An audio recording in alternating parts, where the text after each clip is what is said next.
À l'heure de sa passion, Jésus lui-même a prié, afin que tous soient un. L'unité que le Seigneur a donnée à son Église et dans laquelle il veut que tous soient inclus n'est pas secondaire, elle est au centre même de son œuvre. Dieu veut l'Église parce qu'il veut l'unité et que dans l'unité s'exprime toute la profondeur de son agapé. En effet, cette unité donnée par l'Esprit Saint ne consiste pas seulement dans le rassemblement de personnes qui s'ajoutent l'une à l'autre.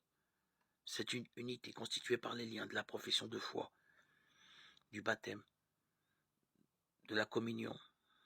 Les fidèles sont un parce que dans l'Esprit, ils sont dans la communion du Fils et en lui, dans sa communion avec le Père.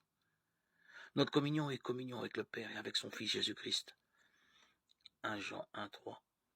La communion des chrétiens n'est donc pas autre chose que la manifestation en eux de la grâce par laquelle Dieu les fait participer à sa propre communion, qui est sa vie éternelle. Les paroles du Christ, que tous soient un, sont donc la prière adressée au Père, que son dessein s'accomplisse pleinement, afin de mettre en pleine lumière le contenu du mystère tenu caché depuis toujours en Dieu, le Créateur de toutes choses. Éphésiens 3,9. Croire au Christ signifie vouloir l'unité. Vouloir l'unité signifie vouloir l'Église. Vouloir l'Église signifie vouloir la communion de grâce qui correspond au dessein du Père de toute éternité.